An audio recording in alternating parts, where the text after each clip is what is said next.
پس اگر شوہر کے جیتے جی دوسرے مرد کی ہو جائے تو زانیہ کہلائے گی، لیکن اگر شوہر مر جائے تو وہ اس شریعت سے آزاد ہے، یہاں تک کہ اگر دوسرے مرد کی ہو بھی جائے تو زانیہ نہ ٹھہرے گی۔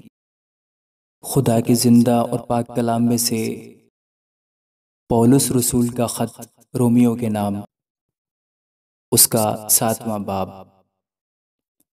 اے بھائیو، کیا تم نہیں جانتے؟ میں ان سے کہتا ہوں جو شریعت سے واقف ہیں کہ جب تک آدمی جیتا ہے اسی وقت تک شریعت اس پر اختیار رکھتی ہے۔ چنانچہ جس عورت کا شوہر موجود ہے وہ شریعت کے موافق اپنے شوہر کی زندگی تک اس کے بند میں ہے، لیکن اگر شوہر مر گیا تو وہ شوہر کی شریعت سے چھوٹ گئی۔ پس اگر شوہر کے جیتے جی دوسرے مرد کی ہو جائے تو زانیہ کہلائے گی، لیکن اگر شوہر مر جائے تو وہ اس شریعت سے آزاد ہے، یہاں تک کہ اگر دوسرے مرد کی ہو بھی جائے تو زانیہ نہ ٹھہرے گی۔ پس اے میرے بھائیو، تم بھی مسیح کے بدن کے وسیلہ سے شریعت کے اعتبار سے اس لیے مردہ بن گئے کہ اس دوسرے کے ہو جاؤ جو مردوں میں سے جلایا گیا، تاکہ ہم سب خدا کے لیے پھل پیدا کریں۔ کیونکہ جب ہم جسمانی تھے تو گناہ کی رغبتیں جو شریعت کے باعث پیدا ہوتی تھیں موت کا پھل کرنے کے لیے ہمارے اعضاء میں تاثیر کرتی تھیں، لیکن جس چیز کی قید میں تھے اس کے اعتبار سے مر کر اب ہم شریعت سے ایسے چھوٹ گئے کہ روح کے نئے طور پر نہ کہ لفظوں کے پرانے طور پر خدمت کرتے ہیں۔ پس ہم کیا کہیں؟ کیا شریعت گناہ ہے؟ ہرگز نہیں، بلکہ بغیر شریعت کے میں گناہ کو نہ پہچانتا۔ مثلا اگر شریعت یہ نہ کہتی کہ تو لالچ نہ کر تو میں لالچ کو نہ جانتا، مگر گناہ نے موقع پا کر حکم کے ذریعہ سے مجھ میں ہر طرح کا لالچ پیدا کر دیا، کیونکہ شریعت کے بغیر گناہ مردہ ہے۔ ایک زمانہ میں شریعت کے بغیر میں زندہ تھا، مگر جب حکم آیا تو گناہ زندہ ہو گیا اور میں مر گیا، اور جس حکم کا منشا زندگی تھا وہی میرے حق میں موت کا باعث بن گیا، کیونکہ گناہ نے موقع پا کر حکم کے ذریعہ سے مجھے بہکایا اور اسی کے ذریعہ سے مجھے مار بھی ڈالا۔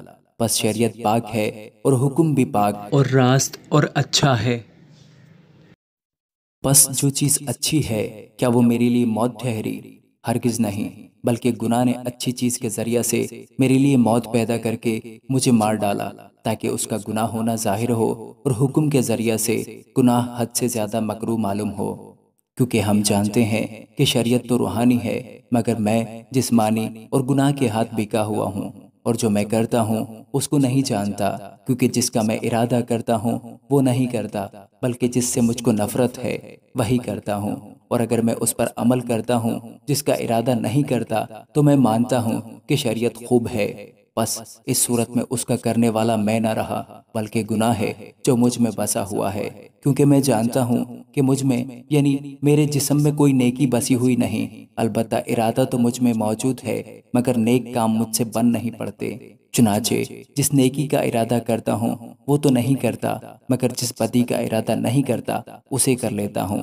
بس اگر میں وہ کرتا ہوں جس کا ارادہ نہیں کرتا تو اس کا کرنے والا میں نہ رہا، بلکہ گناہ ہے جو مجھ میں بسا ہوا ہے۔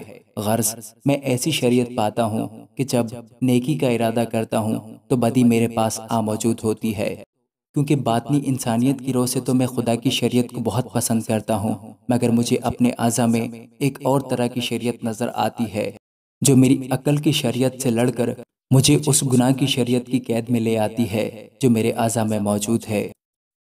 ہائے، میں کیسا کم بخت آدمی ہوں! اس موت کے بدن سے مجھے کون چھڑائے گا؟ اپنے خداوند یسوع مسیح کے وسیلہ سے خدا کا شکر کرتا ہوں۔ غرض میں خود اپنی عقل سے تو خدا کی شریعت کا، مگر جسم سے گناہ کی شریعت کا محکوم ہوں۔ آمین۔